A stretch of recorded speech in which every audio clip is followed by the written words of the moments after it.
Assalamualaikum warahmatullahi wabarakatuh. Alhamdulillahirrahmanirrahim. Segala puji bagi Allah yang Maha Kuasa yang telah memberikan sebaik-baiknya nikmat berupa ikhtiar dan Islam. Salawat dan doa keselamatanku terlimpahkan selalu kepada Nabi Agung Muhammad SAW beserta keluarga dan para sahabat-sahabat Nabi sebelumnya.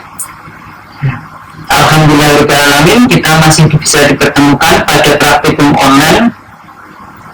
Semoga praktikum anatomi online ini dapat menggantikan praktikum yang seharusnya kita bisa bertemu dan langsung memegang manekin ataupun kadaver yang ada di lab basah anatomi.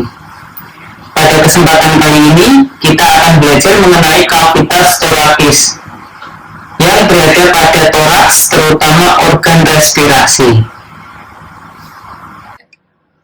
Sasaran penting pada materi ini adalah agar mahasiswa menguasai penataan umum alat respirasi dalam toraks dan hubungannya dengan satu dan lainnya dan dengan dinding toraks. Pertama yang perlu kita ketahui adalah kavitas torakis. Kavitas torakis atau rongga toraks, di dalamnya terdapat 3 ruangan, yaitu kavitas pleura, kavitas perikardii, dan mediastinum. Mediastinum adalah ruangan yang terletak di antara pleura mediastinalis, kiri dan kanan. Batas-batas dari mediastinum ini adalah di bagian ventral atau depan berbatasan langsung dengan sternum, dorsal pada bagian belakang kolum vertebralis, lateral samping kanan maupun kiri pleura mediastinalis, bagian kranial atau bagian atas dengan apertura torakis superior. Mediastinum dibagi oleh bidang hayal yang terbentang dari angulus sternalis ke tepi bawah korpus vertebral torakal 4 menjadi bagian-bagian mediastinum inferior, mediastinum superior. Mediastinum anterior berisi jaringan lemak limfonodi. Mediastinum medial berisi perikardium yang meliputi kor dan pangkal pembuluh darah besar yang keluar masuk jantung. Mediastinum posterior berisi aorta descendens atau aorta thoracic, ductus thoracicus, vena azygos, vena hemizygos, dan esophagus. Mediastinum superior, sesuai dengan letaknya maka isi mediastinum superior dapat dibedakan sebagai berikut. Ada 6, yang pertama adalah timus, vena-vena besar, arteri-arteria besar, trachea, esophagus dan ductus thoracicus, truncus symphaticus. Diafragma. Diafragma adalah suatu bangunan muskulofibrosus berbentuk kubah yang merupakan septum pemisah dari rongga dada dan rongga perut. Bagian perifernya terdiri dari serabut-serabut otot yang melekat pada bagian pinggir dari apertura thoracis inferior dan kemudian berjalan konvergens berinsersio pada satu tendon sentral, centrum tendinium. Oligodiafragma dapat dibagi menjadi 3 bagian, yaitu pars sternalis yang berasal dari permukaan posterior processus siphoideus, pars costalis yang berasal dari bagian dalam kosta dan cartilago costalisnya, pars lumbalis yang berasal dari kolum vertebralis. Lubang yang terdapat pada diafragma ada 3. Yang pertama hiatus aorticus, terletak setinggi vertebra thoracalis 12, dilalui oleh aorta ascendens, ductus thoracicus dan vena azygos. Yang kedua hiatus esophagus, terletak pada bagian otot dari diafragma setinggi thoracalis 10, dilalui oleh esophagus, nervus vagus, rami esophageal arteria, vena gastrica sinistra, dan pembuluh limfatik dari sepertiga bagian bawah esofagus. Yang ketiga, foramen vena cava terletak setinggi diskus intervertebralis antara vertebra thoracalis 8 dan 9 pada sentrum tendinium, dilalui oleh vena cava inferior dan cabang terminal nervus phrenicus dextra. Lubang lainnya adalah dua lubang pada masing-masing crus yang dilalui oleh nervus splanicus mayor dan minor. Pleura adalah kantong serus yang tertutup yang menyelubungi permukaan pulmo. Dapat dibedakan menjadi dua, yaitu pleura parietalis dan pleura visceralis. Pleura parietalis, bagian dari kantong pleura berbatasan langsung dengan dinding toraks. Dengan demikian, juga dapat dikatakan melapisi permukaan dalam daripada dinding toraks. Dibagi menjadi pleura parietalis pars costalis, pars diaphragmatica, dan pars mediastenalis. Pada pleura parietalis pars mediastenalis, lipatan pleuranya berbentuk manset di sekitar pembuluh darah dan bronkus. Daerah tersebut melanjutkan diri sebagai pleura visceralis. Jadi masing-masing paru terletak bebas kecuali pada hilum. Tempat paru melekat pada pembuluh darah dan bronkus yang disebut radix pulmonalis. Pleura visceralis atau pulmonis, bagian kantung pleura yang langsung melapisi permukaan daripada pulmo. Pleura visceralis ini mengikuti semua lekak-lekuk daripada pulmo sampai juga masuk visura-visura pada pulmo. Kedua lapisan ini dipisahkan satu dengan lainnya oleh suatu rongga sempit, yaitu cavitas pleuralis atau rongga pleura. Kedua lapisan ini saling berhubungan satu dengan yang lain pada lipatan pleura yang mengelilingi bagian yang masuk dan keluar hilum pulmonis, untuk memungkinkan pergerakan fasa pulmonalis dan bronkus selama respirasi.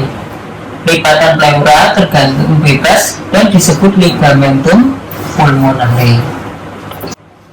Terdapat 3 bangunan pokok dalam radix pulmonalis, yaitu arteri pulmonalis yang membawa darah penuh karbon dioksida dan berwarna biru dari kor ke pleura. Vena pulmonalis, 2 pada masing-masing sisi atas dan bawah, yang mengembalikan darah dengan oksigen dan berwarna merah ke jantung. Yang ketiga, bronkus yang tampak cincin-cincin kartilagonya.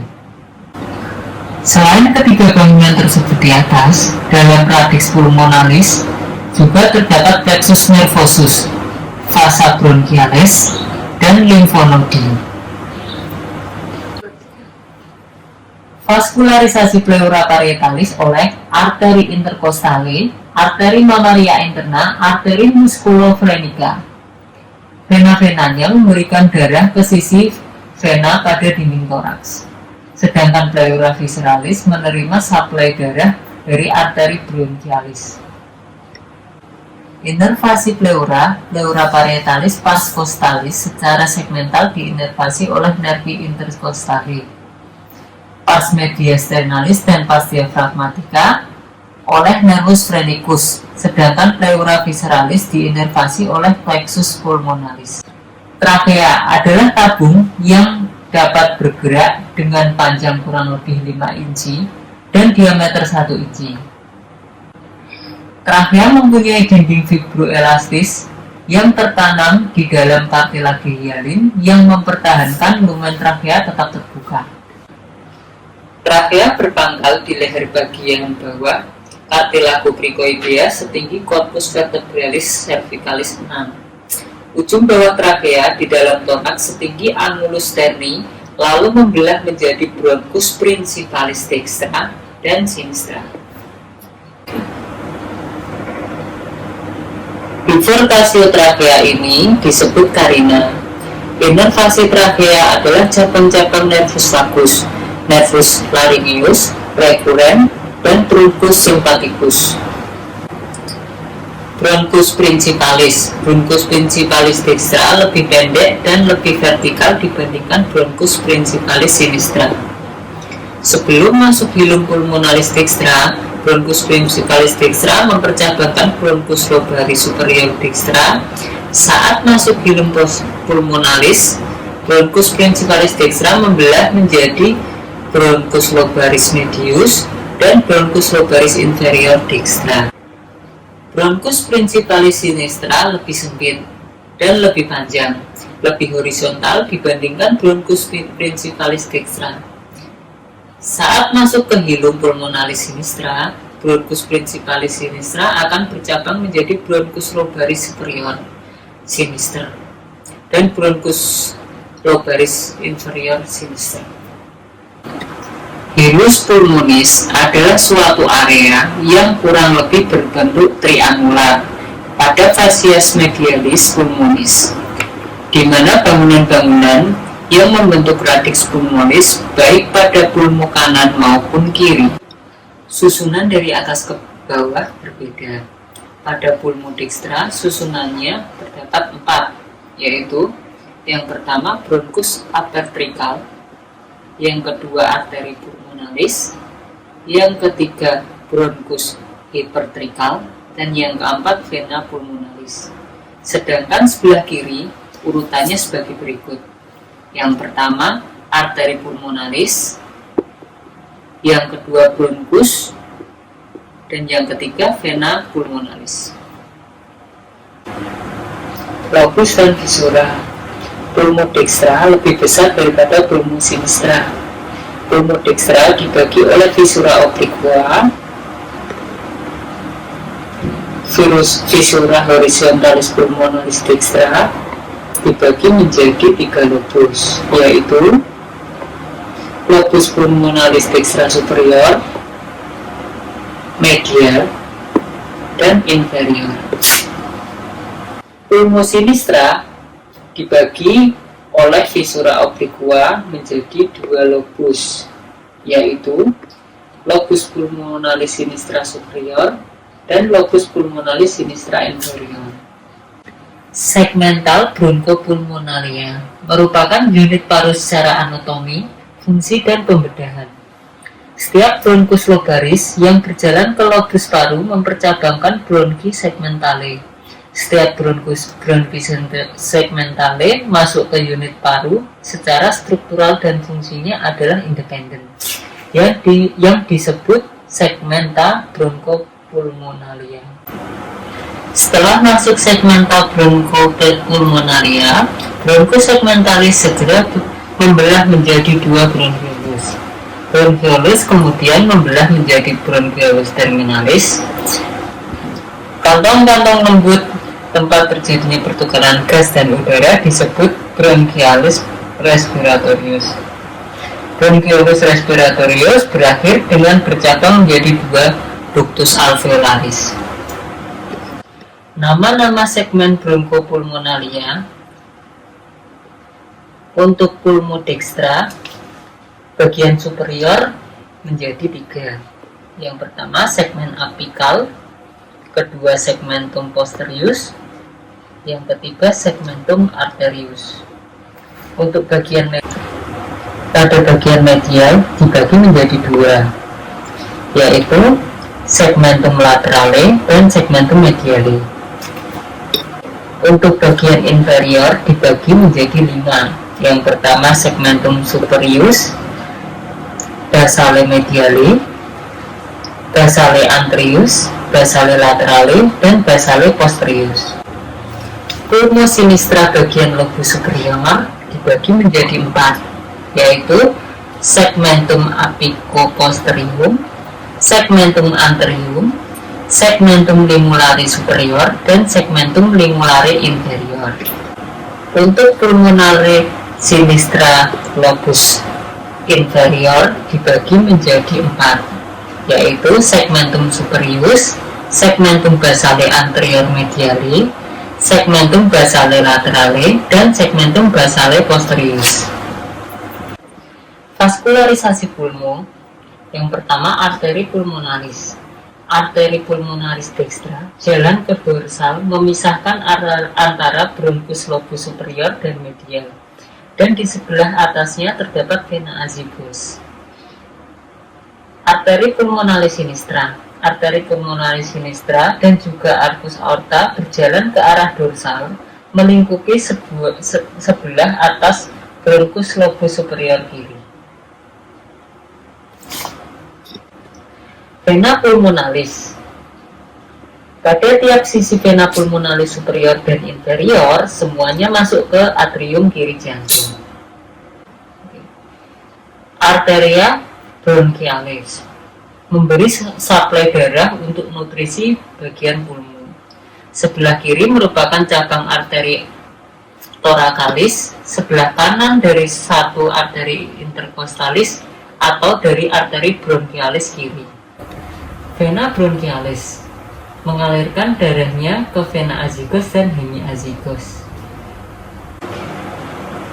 Pengaliran limfo dari pulmo dan pleura. Pulmo mempunyai dua anyaman pembuluh limfo yang terletak superficial dan profunda. Anyaman superficial terletak di bawah pleura pulmonalis. Pembuluh-pembuluh yang profunda mengikuti cabang-cabang vasa pulmonalis dan percabangan bronki tidak sampai alveoli. Inervasi. Plexus pulmonalis dibentuk oleh cabang-cabang nervus vagus atau nervus 10 dan ganglia simpatiae 1-5, terutama 2, 3, dan 4. Nervus phrenikus merupakan saraf motorik untuk diafragma. Juga merupakan saraf sensibel untuk bagian sentral diafragmatika pleura dan bagian pleura mediastinalis yang berbatasan dengan saraf ini.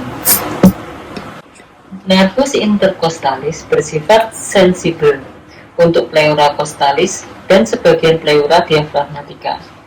Pleura visceralis sensitif terhadap stimulasi mekanis dan dengan demikian menyerupai peritoneum visceralis.